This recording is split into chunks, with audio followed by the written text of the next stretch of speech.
Hi, my name is Dave Taylor. I'm an associate professor in criminology and criminal justice at Niagara University. I'm also now the director of the brand new Institute for Civic Engagement at Niagara, which was started, I want to say, June 1st of this year, officially. And it's an initiative directly out of the President's office. We want to strengthen existing partnerships that the university has with the community. We want to build some new partnerships. We want to serve as a resource for faculty who are interested in doing really anything with the community, but primarily, as much as possible, community-based research and projects that involve students in service learning capacities or community-based learning, depending on which words you prefer. And so I've been at Niagara for 12 years, and one of the things, interestingly, that we never learn in graduate school is, one, how to teach, and two, at least in my program, I didn't learn a lot about bigger issues in higher education. And so for the last 5 years, I've been like a kid in a candy store, reading everything that's out there that I can on retention, first-year issues, enrollment, advancement, service learning, community-based learning. So I'm really, I don't know, compared to other folks who are here at the conference, somewhat new to the field of service learning, so to speak.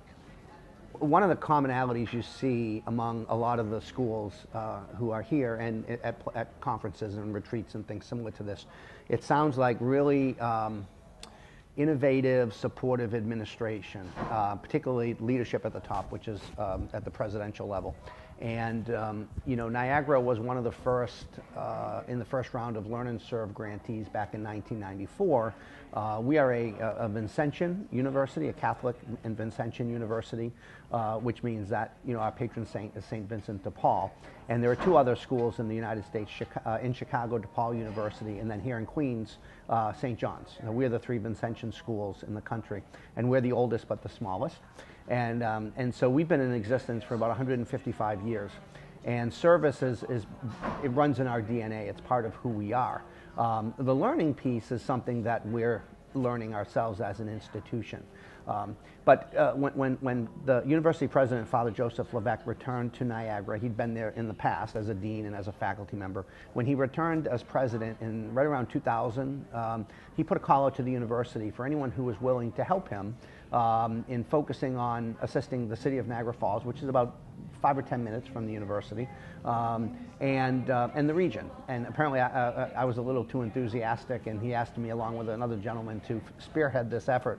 And we did it in very small ways for the first several years. And then about 5 or 6 years ago, we were successful in a COPSI application, Community Outreach Partnership Centers, and we were able to establish our first sort of official place in the university, in the community that's focused on partnerships. And that grant has since ended, and we as an institution have institutionalized portions of the COPSI program, and it runs still today. And so for 10 years, we've sort of been leading up to the creation of this institute. One of the blessings that we have today is that both the university president and the mayor in the city of Niagara Falls are both community-minded and appreciate town-gown relationships. But it was important that those relationships don't depend on who happens to be sitting in those seats, you know, who the next president is and or who the next mayor is. And so this allowed us to formalize in a small way a lot of the initiatives that have been going on in somewhat piecemeal fashion for the past 10 years. I did read the Syracuse article, and as I read it, I thought a lot about Niagara as we're moving down this road. And you know, it's one thing to begin these conversations or continue them and be involved in this level of engagement, you know, maybe 10 or 20 years ago, before some of the fiscal realities facing the country were present. And so today, when you're really sort of moving on these things in a time when fiscal concerns are very real, I think people get nervous. And you know, and part of it, I think, results from a lack of understanding of what we try to accomplish. I often think about the issue of academic rigor. And there is nothing saying that a community-based learning course or experience necessarily has to be any less or any more rigorous than a traditional classroom-based experience, say in a lecture-style format. I mean, it's all completely up to the faculty member who's teaching the course. One of the things that Dr. Horvath from SUNY Fredonia had stated, and I wrote this down, and she said, in quotes, "It's all teaching." And she's right. I mean, everything that we do at a university is teaching. We, too, at Niagara have an amazing service program, volunteerism program, focused on students, much like SUNY Fredonia. And that is also part of what Niagara does. I mean, St. Vincent de Paul served his community back in the 1600s. You know, we serve our local community. But we also have to recognize on this three-legged stool that, you know, we are Vincentian, we are Catholic, we're also an institution of higher education. So as much as we can focus on learning, that's paramount. And so from my perspective, and I have to continue these conversations with the faculty, that we believe that students learn better by doing. You know, the history, I mean, I think where we might be in the field is at the assessment level. And I think, you know, Dwight Giles had identified kind of 4 areas of need, and one of those is assessment, specific to community-based learning. I mean, 2 things that we know from the literature are that, you know, students' attitudes towards social justice are impacted by their work when they work in the community, as is their proclivity to engage in service and civic life as they get older. Those are both important things, critical things. But there will still be faculty members who will respond to that and say, that is a great thing, but it's not what we do. We are a university, and if it doesn't impact learning, particularly since we're a liberal arts college, if it doesn't affect critical thinking, the ability to write, etc., then it shouldn't be something we're doing. I think most of the folks who are involved in this believe that it will impact those things. But we actually are not where we need to be in the assessment arena to fully capture that. But I think if we can capture what I believe is the reality that students are affected and impacted not just emotionally, effectively, but they're also captured and impacted cognitively, then we will convert the unconverted, I think, so to speak. So I love the Syracuse article, and I thought a lot. It's a fine line to walk. You know, the perception that by focusing on community, you are then not focusing on the classroom, and you're not focusing on academics. And to me, they're not separate. They're absolutely tied together. The lifeblood at any university are the students and the faculty.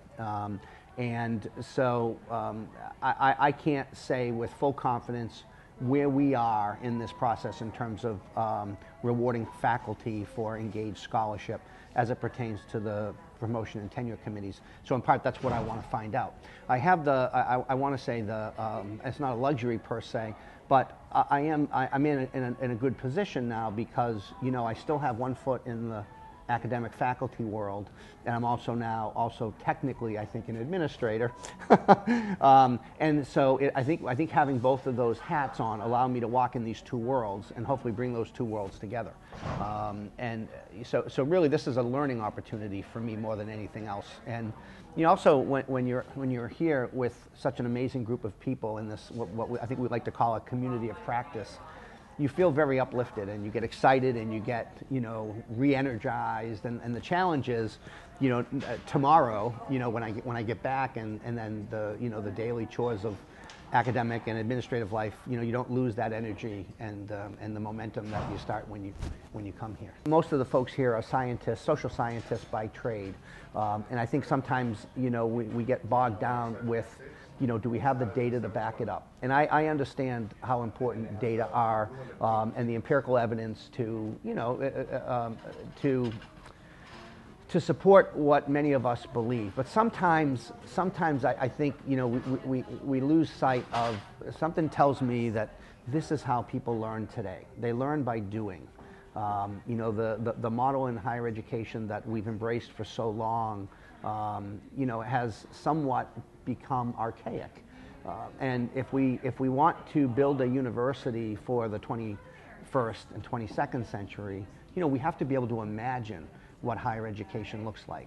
I know that Tim Eastman, and you know, he's part of the Imagining America, and others have talked about transforming higher education, and that's really what we have to think about, not just what it looks like next year, 5 years down the road, but for the next generation of college students. And so I'm hoping to be part of that conversation for a long time.